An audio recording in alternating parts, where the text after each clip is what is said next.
PPh 21 atas si Ali ini, bukan pegawai yang tidak ber-NPWP ini, harusnya sejuta ya jika dia ber-NPWP. Namun karena dia itu tidak ber-NPWP, maka itu lebih besar 20% dari yang seharusnya. Lebih besar 20% dari 1 juta. Jadilah 6%. Tadinya harusnya 5%, itu menjadi 6%. Sehingga dapat PPh-nya adalah 1.200.000. Ini adalah.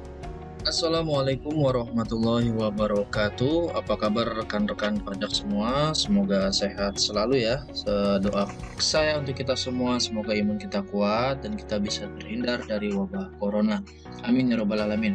Pada sesi video kali ini kita akan membahas mengenai pemotongan PPh 21 bukan pegawai yang mempekerjakan orang lain. Jadi sebelumnya sudah saya bahas pemotongan PPh 21 tenaga ahli ya, atau bukan pegawai, ini kurang lebih sama.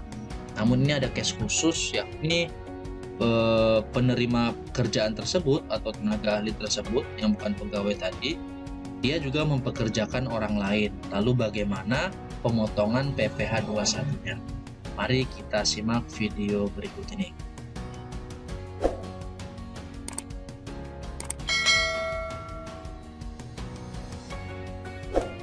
Langsung saja ya, teman-teman bisa lihat nih, ini saya buat contoh kasus biar lebih mudah dipahami. Jadi PTZ itu berencana melakukan perbaikan AC pada bangunan kantornya. PTZ telah melakukan pengadaan dan menunjuk Ali, ini tidak ber-NPWP. Si Ali tadi pribadi, seorang pemborong yang sudah berpengalaman dalam instalasi AC. Imbalan atas proyek pekerjaan tersebut sebesar 40 juta langsung dibayarkan oleh PTZ kepada Ali ya, transfer dari PT ke pribadi. Nah, dalam mengerjakan proyek tersebut, Ali mempekerjakan 5 orang teknisi dengan total upah sebesar 10 juta. Jadi pemberian upah tersebut tidak tertuang dalam kontrak perjanjian antara Ali dan PTZ. Jadi case-nya adalah PTZ ini langsung mentransfer uang perbaikan AC kepada Ali sebesar 40 juta.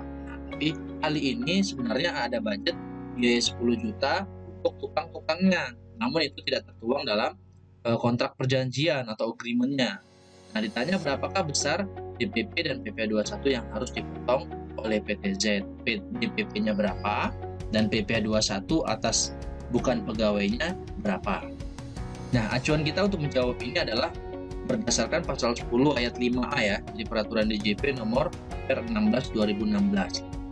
Jadi kalau mempekerjakan orang lain sebagai pegawainya, maka besarnya jumlah penghasilan bruto sebagaimana dimaksud pada ayat 1 adalah sebesar jumlah pembayaran setelah dikurangi dengan beban gaji atau upah dari pegawai yang dipekerjakan tersebut. Berarti yang tadi 40 juta diterima untuk menggaji karyawannya 10 juta. Ada tahu bulat lewat sebentar ya.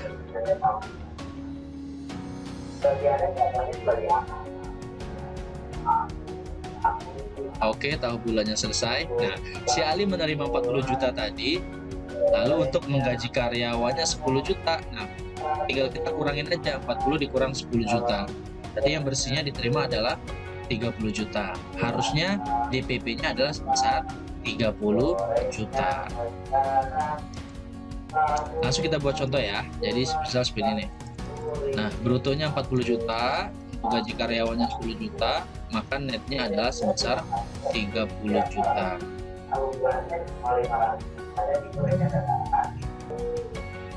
Ya, jadi netnya adalah 30 juta. Nah, kita menggunakan tarif pasal 17, bruto dikali 50%. Ini kenapa saya ambil brutonya 40 juta? Karena tertuang di agreement-nya tadi ya. Jadi pemberian upah tersebut yang 10 juta tadi itu tidak tertuang dalam kontrak perjanjian antara Ali dan PTZ, maka DPP-nya tetap menggunakan angka sebesar 40 juta ya, bukan 30 juta. Namun jika di kontrak kerjanya atau di agreement-nya ini dicantumkan bahwasanya ada gaji karyawan sebesar 10 juta, maka DPP yang digunakan adalah sebesar 30 juta. Jadi tergantung agreement-nya ya, perjanjian kontraknya tergantung dari situ untuk menentukan berapa sih DPP-nya. Cash di sini adalah DPP-nya tetap 40 juta. Kali langsung 50% ya, dapatnya 20 juta. Inilah DPP-nya 20 juta. Lalu tarifnya progresif yaitu 5%. Tarif pasal 17. Persen pertama 5%. 20 juta kali 5% jadi hasilnya adalah 1 juta.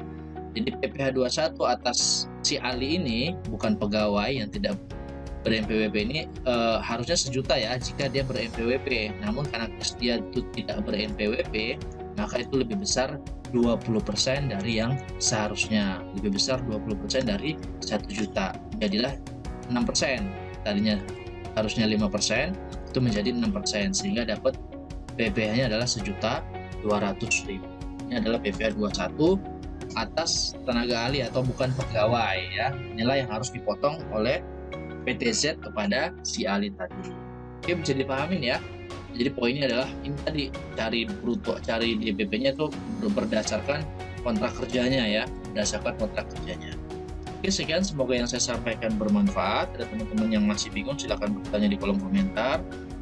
Mohon bantuannya untuk berlangganan gratis dengan cara tombol klik subscribe di pojok kanan bawah ini, lalu nyalakan loncengnya dan silakan share, bantu share ke teman-teman yang di medsosnya, Facebook, WA, dan lain sebagainya. Oke, sekian dari saya. Ada kata yang salah, saya mohon maaf. Akhir kata, assalamualaikum warahmatullahi wabarakatuh.